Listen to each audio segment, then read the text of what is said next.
Want to make a little thing for the guys coming up in the world today. You're faced with some difficult choices that you don't know you're making.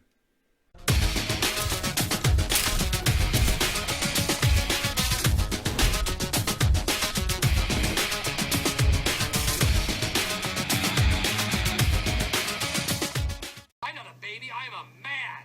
I am an anchor man.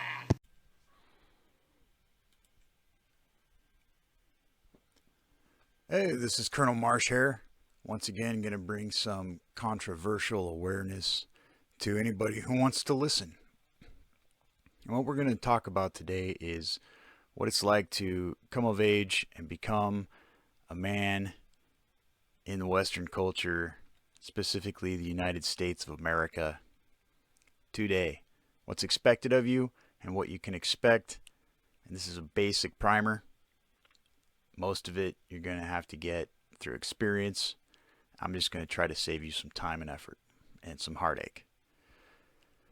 Now we're going to start with, for those of you who are 16, 17, 18, 19, becoming your own person, taking care of your own life. Maybe you just started a job. Maybe you've had a job for a couple of years. Maybe you're about to look for a job. But we're going to start with your primary education because this is key. This is where it all begins. Primary education has trained you to be self-aware.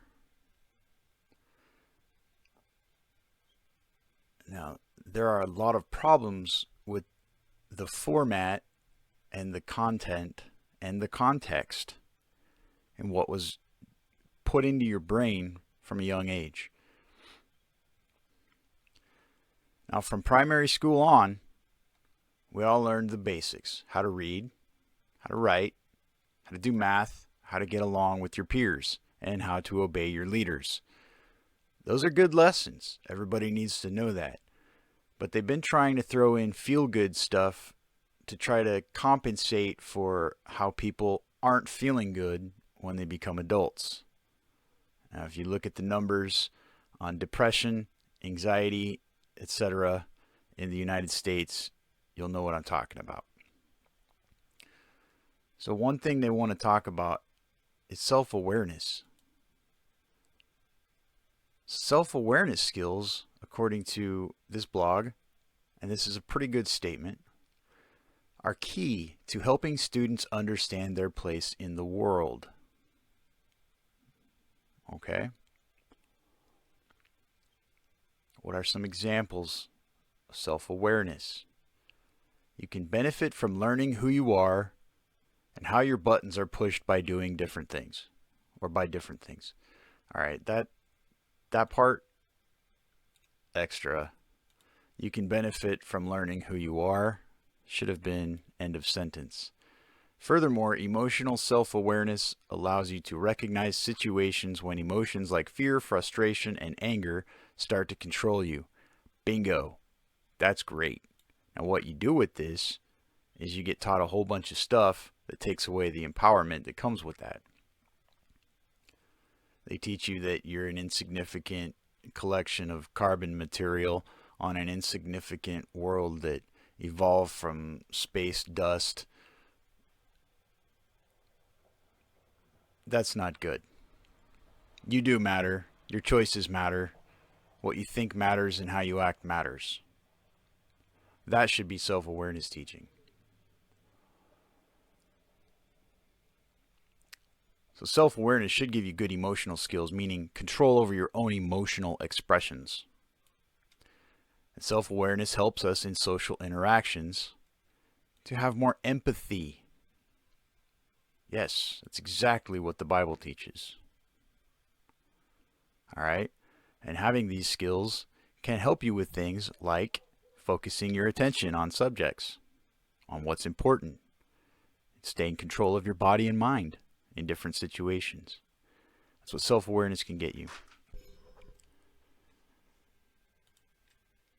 Now, let's take a moment and think about the concept of self-awareness. What is it about? Is there only one way to think about this subject? We've all been taught the same thing. Let's go back to a really old source. Socrates is credited with saying, "Know yourself," right? But we see history kind of tells a little bit more, and we're just going to briefly go over what's readily available because you can double check this all for yourself. This is what is actually available to learn, even though they don't really teach you these things. So know yourself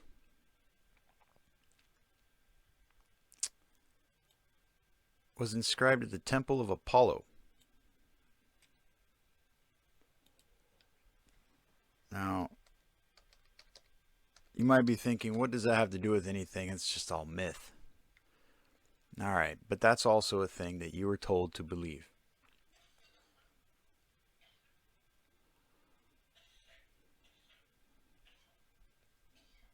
Apollo is another name for Satan. All right. This word right here in Greek is the one in Revelation for the king of those who come out of the abyss. And you can correlate this in Egyptian texts. It's Osiris, the king of those in the abyss. And you can go across any culture you want. Before they started turning Christianity into empire religion in order to promote their own goals, these were not considered myths and legends. They were considered history. Okay?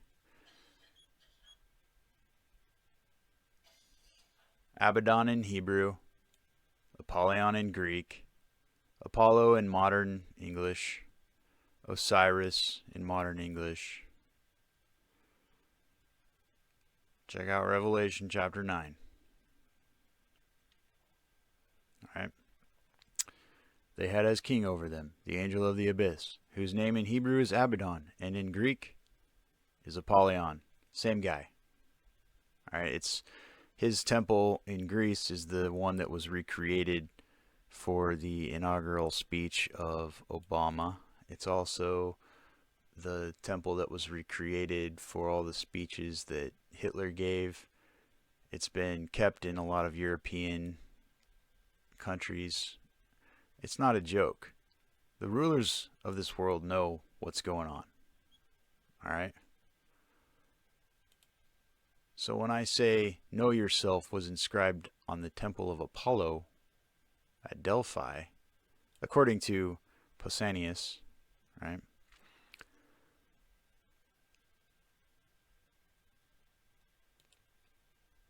That should raise some alarms.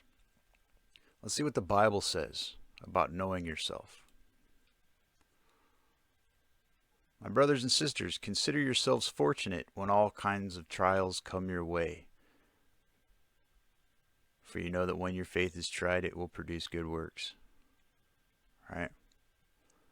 Consider yourselves dead to sin and alive to God in Christ Jesus.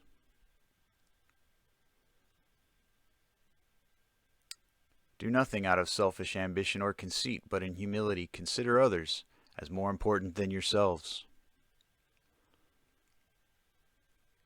And here's the big kicker right here. Consider your ways. That's something that most people do not do. Not appropriately. They do it inappropriately. You've sown much, but harvest little. You eat, but there's not enough to be satisfied. In other words, you think you're doing things to get what you want, but you're not getting what you need. So your ways are leading you down the wrong path. That's what the Bible says about self-awareness. Now I want to talk about this one right here a little bit more. Consider yourselves dead to sin and alive to God. Most of you probably don't really know what sin is. Sin is just breaking God's law. We're going to look at Ezekiel chapter 28. We're going to scroll down, starting at verse 20. Nope, we're not going to start at verse 20. We're going to scroll back up, start at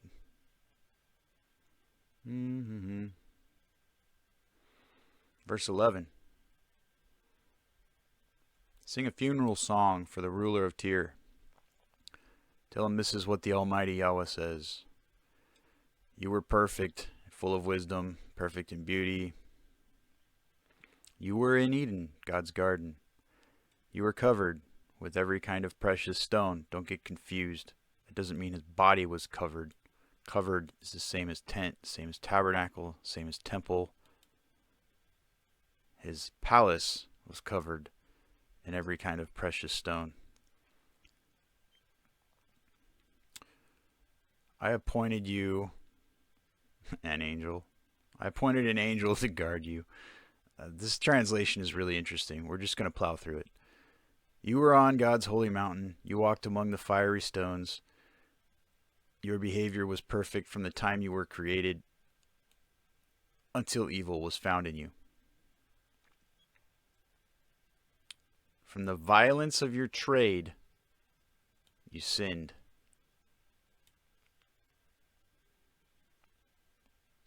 Do you understand that? Like I said, this translation is epically terrible, but you can get the point. Because of the violence of your trade,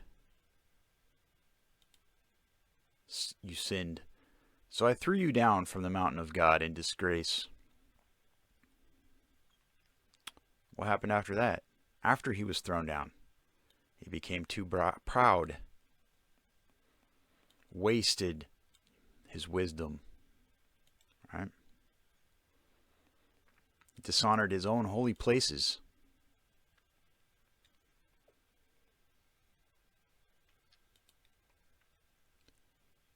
And that is exactly what you're going to encounter in the working world if you want to survive in the Western culture today. You're going to confront this epically terrible perspective on life.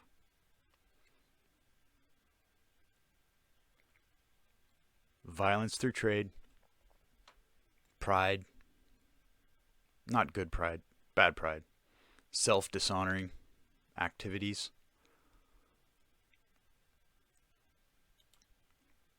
wasting wisdom. That's what you're going to confront. And that is the sin you need to be dead to. It needs to have no effect on your mind. And so, yeah, you need to know yourself. But the only way you're going to know yourself is to know the one who made you. So rather than focusing on what you're taught in primary school about self-awareness, I would strongly suggest that you focus on knowing your limits. Set your own limits. I will never do this, period. If you get better information in the future, you can alter that decision. That's how it works. As you learn, you grow. But from what you know, you set parameters of behavior. Now, here's what employers expect from employees. They want you to take initiative. What does that mean? It means you don't do what they ask you to do, but you do something that they hope you would just do on your own time for free in the midst of all the things they ask you to do.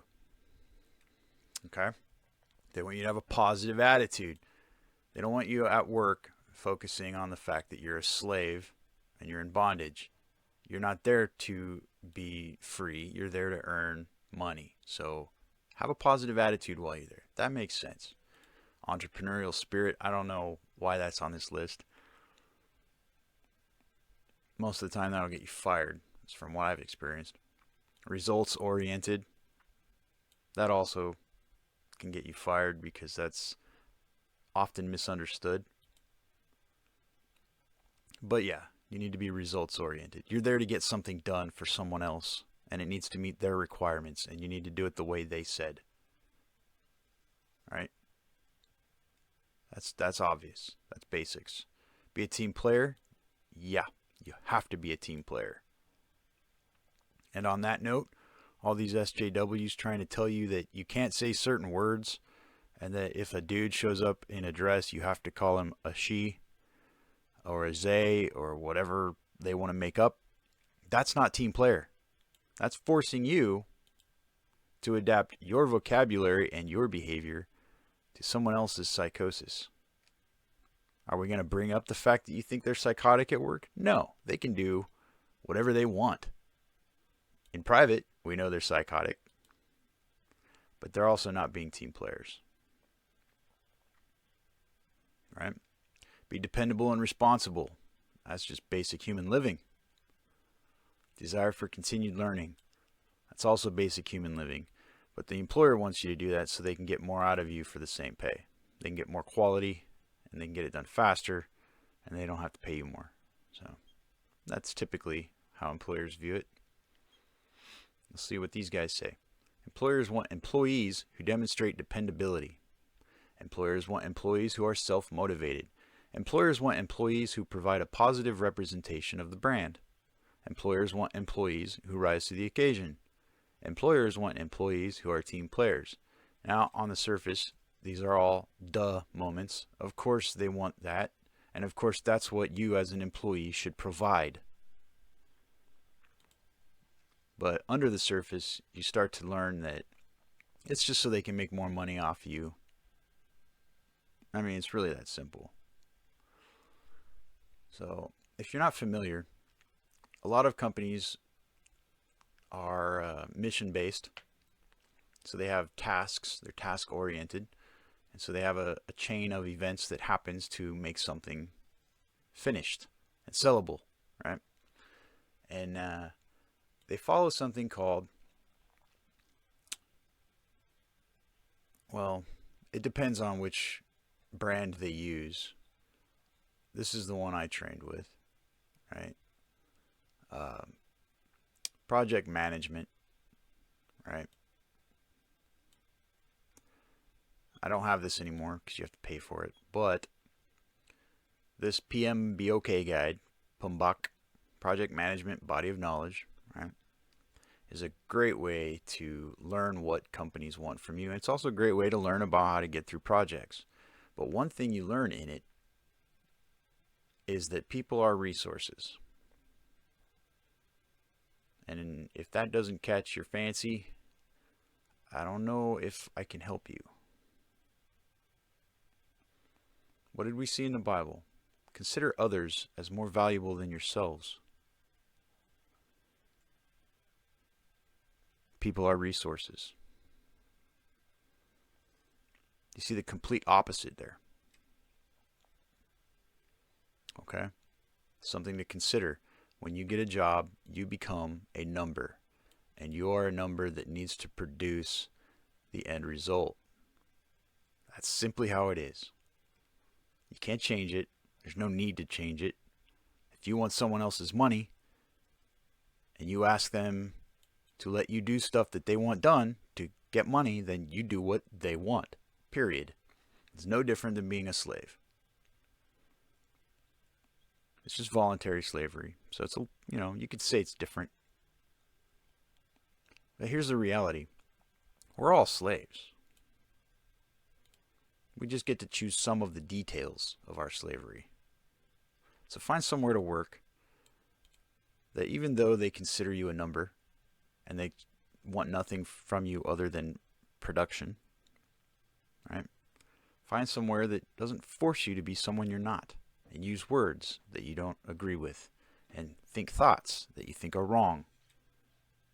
It's going to be harder and harder to find those places.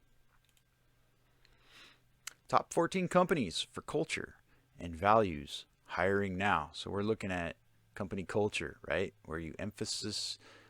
So employers can use these tips to build their culture. Emphasis on employee wellness. It's really none of their business, except for the fact that historically companies have made people less well. And so that's actually a good thing that they include this in general in companies. They're focused on employee wellness. They will get you ergonomic stuff, and they will get you safety gear, and they'll get you training so that you don't impale yourself or behead yourself or lose an arm or a leg or get carpal tunnel or whatnot, because they bought the cheapest stuff available and pushed you into work that was overload and expected more from you than anybody could provide, and then you got hurt. Right? That's how it used to be. It's a little bit less now because of this emphasis on employee wellness. Employers can also grow from the current culture, which most companies aren't doing. They're trying to force the SJW narrative, social justice warriors, where everybody who does psychotic things gets more rights than people who act like people, right? So this one isn't really followed, even though they might say they follow this. Provide meaning, also not their task. It's not for the company to provide meaning to you. If you don't go to work knowing that you're only there to accomplish a task to make money, then yeah, I can see why you might need someone to provide meaning for you. Company needs to create goals. That's the only way you're going to get things done. So that makes sense. Encourage positivity, becoming more and more necessary lately as people become more inundated with psychosis. And I'm not being negative with this psychosis that I keep bringing up. It's just the state of the world. It's going to get worse. Better to be prepared than to deny the reality. Foster social connections. Also not the company's business, but they figure if you're buddies with the people next to you, you'll have less inner employee problems, and you get more work done. So it makes sense on their side to foster social connections. They need to listen. I'm just going to skip that. Empower culture champions. So you'll see in your workplace, often they'll have someone who's in charge of some kind of little group, and they'll have a little volunteer group that gets together and does things that help build culture. It's all just hoopla. It's just to make you feel at home, to get more work out of you, right? I mean, just smile and nod, go along with it. Some people need it, so don't diss it at work. Don't sit there and trash on it. Engage, smile, say thank you, and let the people that need it have it. Okay? So, let's look at this. This is from July 2018. It's a little bit old, but these are the 14 top companies for culture and values. Why do they think that? Well, let's see. Wonderful, fun, energetic, and innovative work environment. Yeah, that sounds great. Great opportunities to work on projects. Great opportunities to work. Well, that's what employers should provide. It's a great place to learn and grow. If you are anywhere and not learning and growing, you're either in hell or you're not trying. Right? That is everywhere. That is everything. You learn and grow. Period. So they're taking into consideration some assumptions based on the average person. And the average person does not do this. So if you find an employer that provides that for you, then you're doing better than you would without that employer. But for those of us who are our own people and follow the Creator and think for ourselves, everywhere we go is a great place to learn and grow. We're constantly doing that. So we don't need that from our employer. Let's see, the nature of the company allows you to get involved on various projects from various departments. Well, that just means they have to hire less people.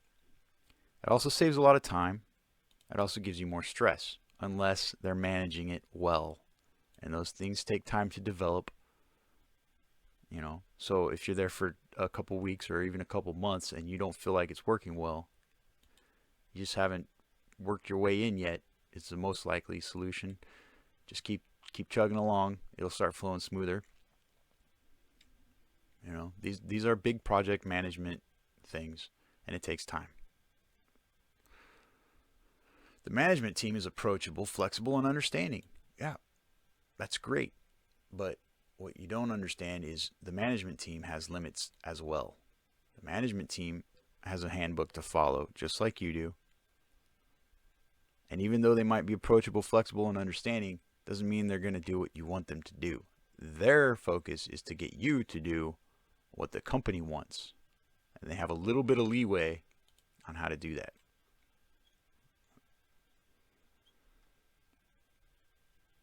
All right? So if you're into all this feel-good stuff, fun, challenging, and rewarding, I mean, if that's what you're looking for at a workplace, if that's what helps you get through the drudgery, then look for companies with this kind of stuff. If you know that you're just there to get a paycheck so you can send your money to corporations, then none of this really matters. Wherever you go, you're going to get along with people, you're going to make friends, you're going to learn, you're going to grow, and wherever you go, you're going to be a slave for money. Period. End of discussion. And recognizing that as a fact is one of the first steps of being a man. So now that we've gone over all that, what I want to do is encourage you to try to unwrite some of the things you've been taught since primary school. First of all, the state has no business telling you who you are. Second of all, education is really geared to get you on the same page as all the other mindless slaves so that you speak the same language, so that no matter what corporation you work for, you're going to get along, you're going to charge forward, you're going to pour sweat, blood, and tears into making the company richer so that you can just barely have enough to survive. And that's reality. Is that reality for everyone exactly? Not exactly. No, of course not. That would be a ridiculous claim. But that's the reality for most people. And most people ignore the facts and have a hard time coping with work. They don't understand why they go to work and get treated like trash. They don't understand why it's just drudgery. They don't understand why they can't move up. They don't understand any of these things. It causes them stress and angst. They end up on pharmaceuticals. They give them other physical and mental problems. And then they have to get more pharmaceuticals. And then they end up drinking. They end up estranging themselves from their loved ones. They end up, their life just falls apart because they never recognized we're in a world that is not designed, by the world system to make us happy. You have to understand that. Now, the Creator designed the world for us, but it has been tainted. The whole world system now is designed to get us little people who don't matter, the population pool, right, to produce and send money to the rich and powerful. Now, I don't think they're as interested in the money as they are in having us be productive, right? This system relies on the courageous, the creative, the innovative, the trustworthy, the faithful, the caring, the compassionate. The system relies on them, and it leeches off of them, and it becomes more rich and powerful off of those people. It's something the system, the rulers, don't have. So they need people like us to do it for them. Now, is there a way to completely avoid all this? Sure, you can go be alone, live in the woods or in the desert, eat maggots and locusts and snakes and whatever, and stay out of the system. I don't think that's a good way to go. I think that's a bad way to go. It's just as bad as living in the system. The only way you're going to become a better person and get closer to Yah and love on other people is to be around people. And people are dependent on the system. So that means you're in the system, but you're not going to be of the system. In the world, but not of it. Try to understand that. You work to meet your responsibilities, to be around people, to shine light in darkness. Right? Showing up a little bit early every day, being one of the last ones out after your shift, doing excellent work no matter how you feel, no matter how you're getting paid, no matter how the boss is treating you, no matter how your coworkers are treating you, no matter what, do excellent work. Period. That is shining a light in a world of darkness. You're not doing it as a slave. You're doing it as a free person to be an example.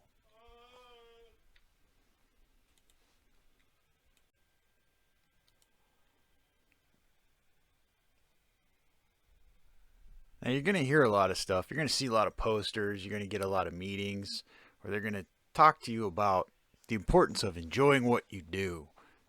If you have a passion for what you do, then you'll do it well and all this whatnot. It's just brainwashing to get you to work harder, to get you to produce more for the same pay. Which doesn't matter to you because no matter what you do, you're going to do an excellent job because you're a man. So that propaganda doesn't even apply to you. But just let the people that need it have it, right? And they'll run around chasing their dream job and something they have a passion for and being miserable everywhere else until they finally settle for some crappy job and spend the rest of their time doing something they hate and being miserable, when the whole time you're just going to do whatever is available and you're going to do it well. And you're not going to care if it's a crappy job or not, because you're going to take care of your responsibilities with the little bit of money that you get left over from handing it to corporations. And you're going to take care of your family. And you're going to take care of the poor and the hungry and the homeless. And you know that your job is only for doing that. That's it. Your job isn't there to make you happy. Now, why do I say all this? Well, let's look at Genesis 3. Here we got, now the Nakas, the dragon, which is another word for king. You can look it up, etymology of the English word king. The dragon was more subtle, that's cunning, than any beast of the field. And he walked the woman into a trap. And then Yahweh comes and meets everyone and confronts them for what they did. To Adam, he said, "Cursed is the ground because of you.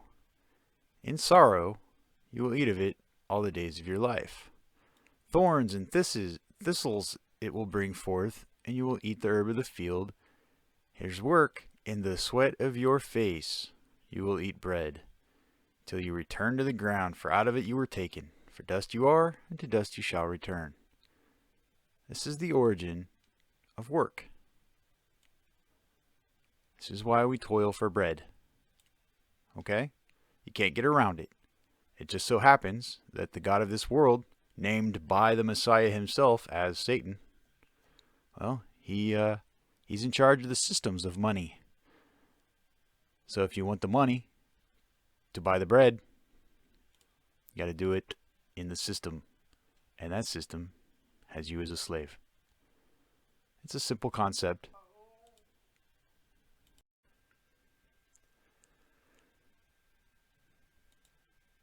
Now I want to show you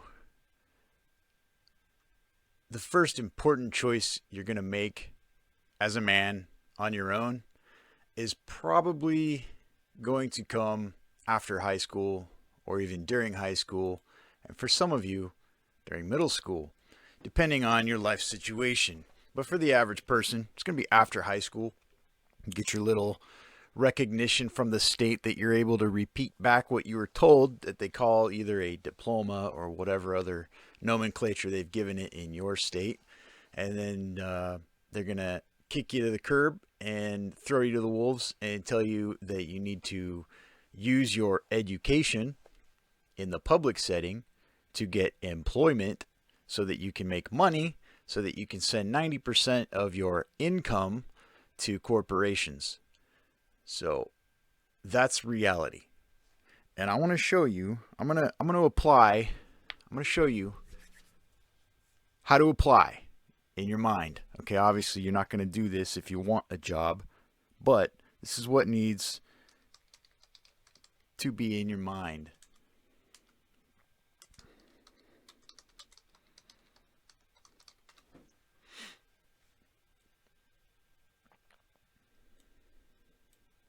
Okay, here we go.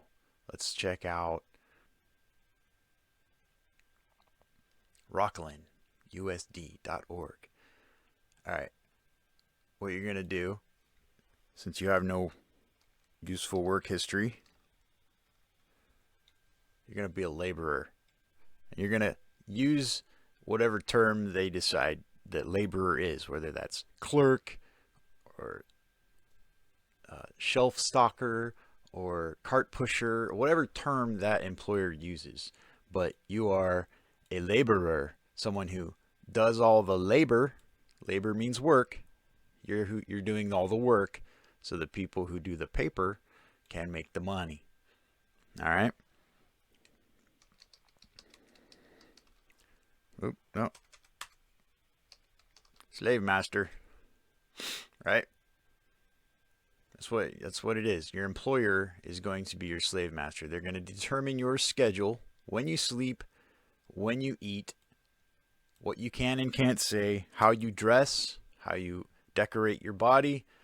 They're going to tell you how to do it. And you're going to have to obey, or you won't get to be their laborer. All right, you're going to put your name, your address, your city, your state, your postal code, telephone numbers, right? Date you can start work. Needs to say immediately, or you're not likely to get called. Salary desired, unless they state specifically otherwise, that's what you are going for. You're going to be a laborer for your master immediately at the minimum wage possible. This is America. This, yes, no, doesn't really matter. They try to tell you that it matters. It doesn't matter. Hours. Both. Both. And if it has any other options, check them too. Unless it says be specific, then you put available at all times. This is how you get started in this world.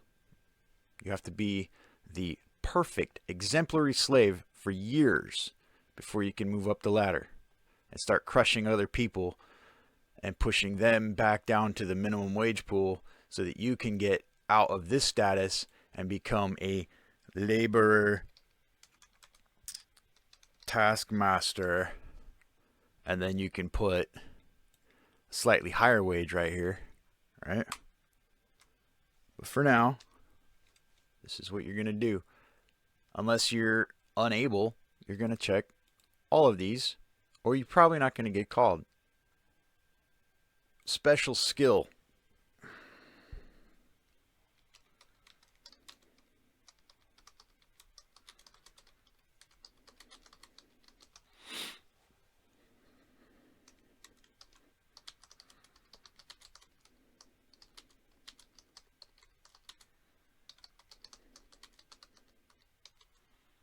Mm-hmm.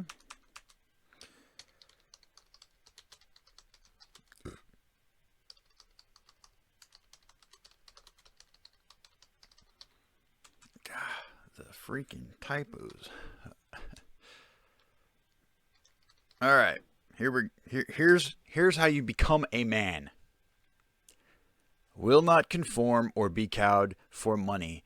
If you want to hire a shill or mindless peon, please consider destroying this application. Obviously, you're not going to actually put that on your application. That needs to be firmly embedded in your soul, or you're not a man and you will never be one. Do you understand what I'm trying to tell you here? You obviously have to make considerations to work for employers.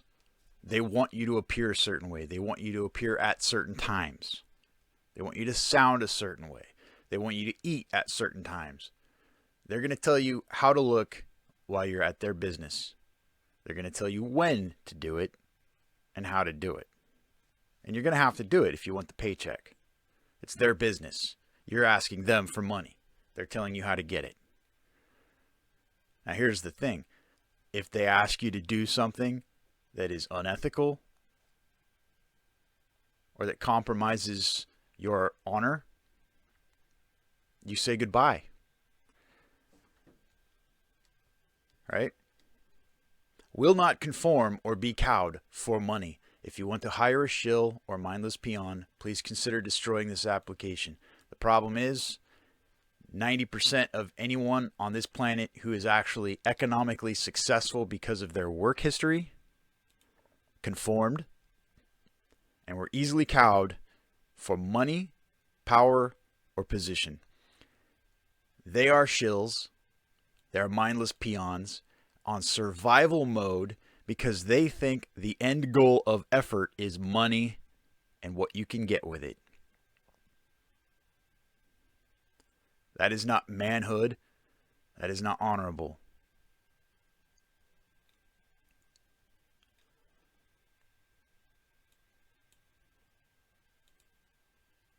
So this is in the back of your mind, firmly embedded in your soul. You're not going to put it on your application. You're not going to bring it up at work. But if they ask you to do something that conflicts with who you say you are, then you just say, no, I'm done here, and you walk away. You don't cause a ruckus. You don't try to change them. You don't argue. You just say no, and you walk away. You don't go running to the local SJWs and try to get them to start a movement and have some riots and try to get laws made. You just say no, and you walk away. It's called being a man. Money is not your end goal. If money is your end goal, you are deep in deception. You've been deceived. You've been lied to. Money is not your end goal.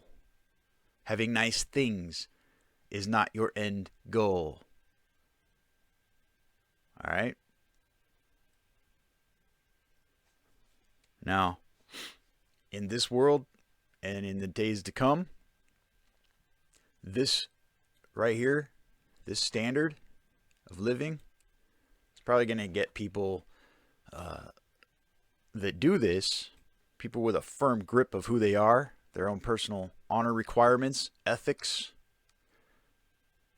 They're going to be living in caves with their wives, rubbing sticks together to make fire, because society is going to start ejecting real men pretty quickly here. Or they're going to capture you, imprison you in a boot camp, and send you off to one of their corporate wars because they need real men on the battlefield who don't just lay down and die every time a bullet flies. And that could happen too. But chances are, you're just going to be in a cave making fires with sticks, hunting for food, because you won't cow for money. I would rather do that.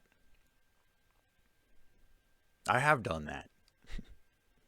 I've been homeless because I didn't want to cow to a system that wanted me to be less than a man. Simply wouldn't do it. I just said no, and I walked away. And I was homeless until I could find a situation where they didn't want me to be less than a man. Right? Boom. Will not conform or be cowed for money. Now, if you can do that, you're a man. Because that's hard. It causes a lot of internal struggle. And it causes a lot of life difficulties. And those flaky little girls who look for nice cars and shiny shoes, they're probably not going to be interested in you. Because you're not going to be driving the nice cars and the shiny shoes. You're going to be driving a Pinto with dents and rusted paint and you're going to be wearing work boots. You understand what I'm trying to tell you here? This is how you get out of Babylon while still living in Babylon. This is how you start. This is a good start. All right, Colonel Marsh Hare out. Have fun, grow, learn something, be blessed and bless.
They empty the libraries, fasten the shutters, inflicting the people with meaningless mutters. They banned all the questions, provided the answers, sanctioned the angels to prevail and conquer. They shut off the power, the internet's over.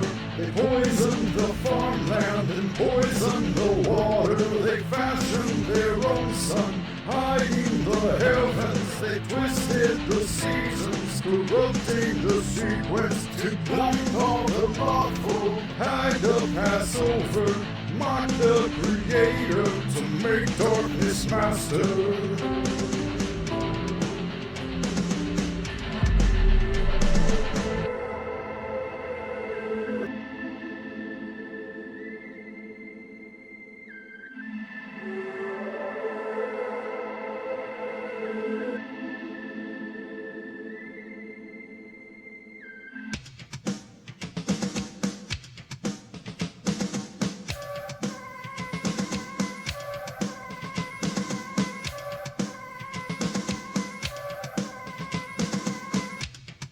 I don't live in your system.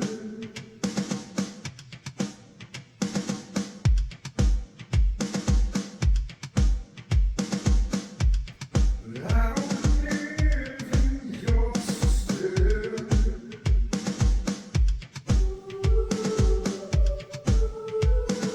King danger, alarm bells are ringing all over the city.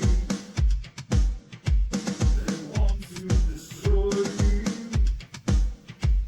They want to destroy me. But I don't live in your matrix. I visit to free them. I don't take anything that you give. My food is from him. I'm sharing his wisdom all over the world. I'm sneaking among you with knowledge and power. I walk through your cities with life everlasting. Light up this darkness and victory.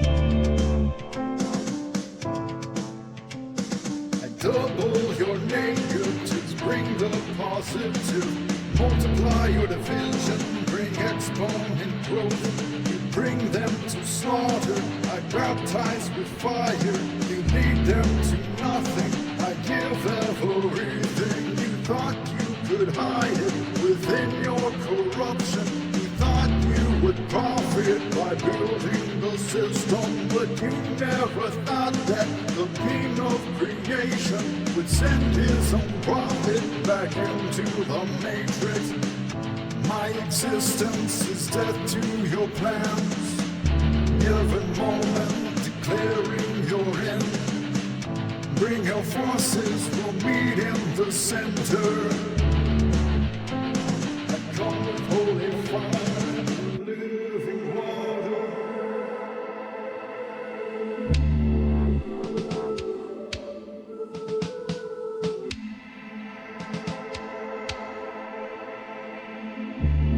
I come with holy fire and living water.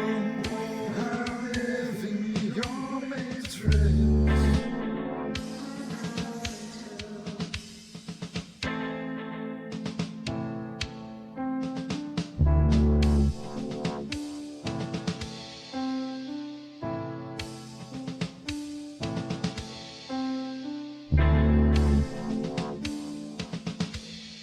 I don't live in your system.